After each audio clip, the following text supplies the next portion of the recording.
Hello, my name is Melissa White and welcome to MelissaWhiteRealty.com. I am the owner and managing broker of this office. So I'm still in the Q&A section. I'm answering questions, frequently asked questions. And the question is, what is a short sale? The answer. A short sale is when a home seller is defaulting on their mortgage loan and they go to a realtor and they ask the realtor to try to sell their home.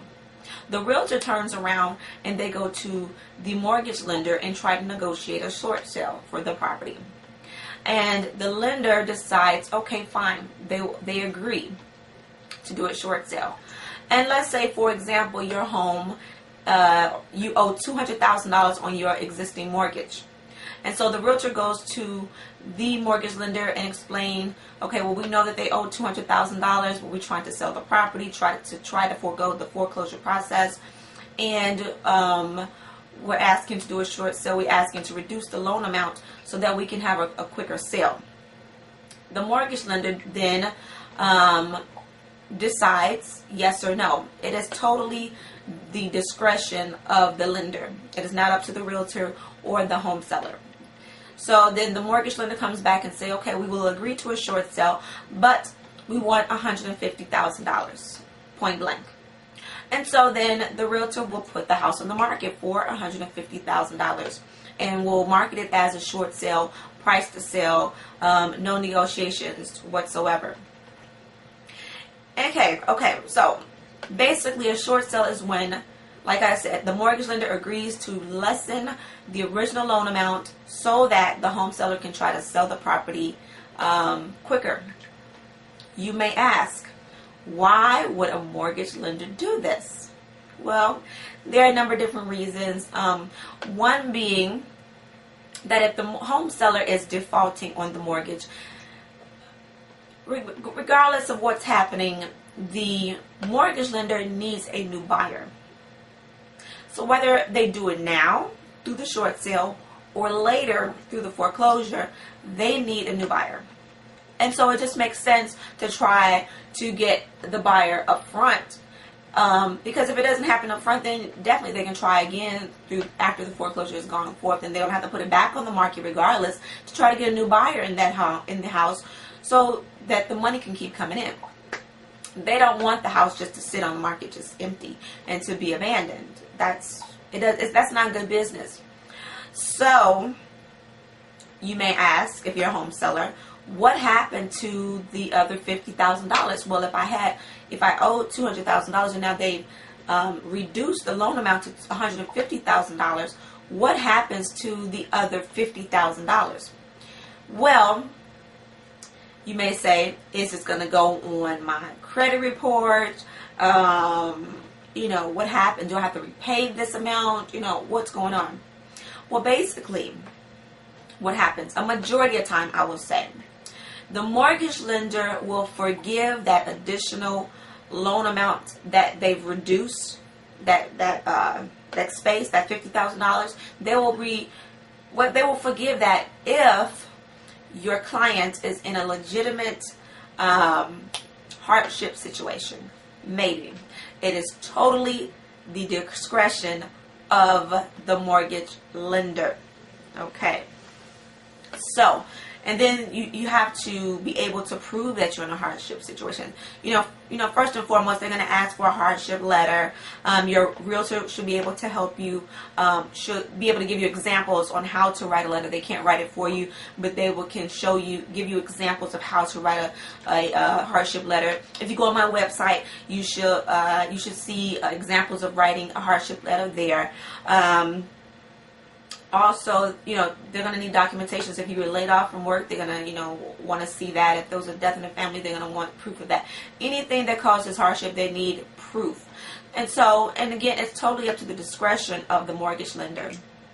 Okay, so basically, I believe that this is a win-win situation for the mortgage lender and the home seller. The mortgage lender gets to walk away, and they still have a buyer in the house, and they're still having income come in, because basically they're in the business to make money.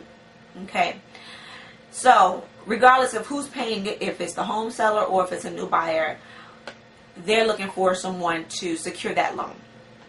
It's kind of heartless, but that's just what it is. Now, the home seller is going to walk away, and they're not going to have this on their credit report because, you know, someone else came in and they bought the loan. They took over. So now the home seller doesn't have a foreclosure on their credit report, which is awesome. Okay. Of course, they're going to have those late payments on their credit report because they actually did have late payments. If you missed 3, 4, 5 payments, of course that's going to be on your credit report because you missed those payments. There's nothing we can do about that. Now, this is also going to be a great situation for whoever is buying the potential property, because they're coming into a situation where, one, they're getting a piece of property way under market value. Because like the example that I gave you, if the home seller owed $200,000 on the existing mortgage, 9 times out of 10, this is not what the property is worth. Because, you know, unless they bought the property last year, then of course that may be what the loan amount should be. But, you know, if they've been in the house for 10, 20, 15 years, then most likely the houses may be worth $300,000. You know, you just never know, depending on the property. So, and then, you know, with appreciation and all of that, so you don't know how much. It could be worth $300,000, and the buyer is coming in and getting the property for $150,000. So how cool is that? You're getting the property for half the price, which is awesome. Not only are you getting not only do you have a chance to help someone out of a bad situation, but you're also getting a great deal.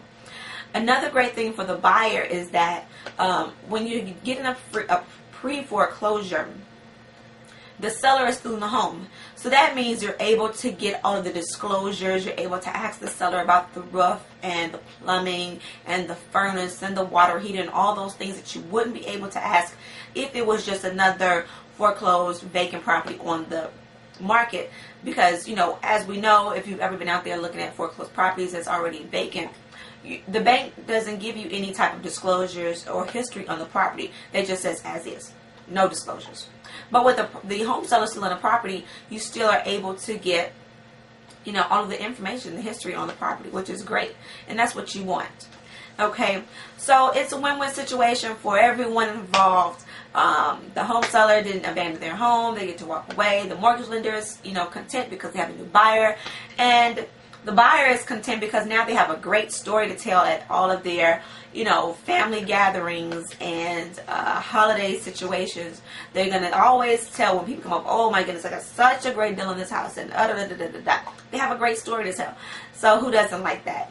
If you have any questions, if you are interested in purchasing pre-foreclosure short sales, if you are interested in putting your home on the market as a short sale, give us a call, 708-821-6688, or you can visit me online at www.melissawhiterealty.com, and we will see you next time.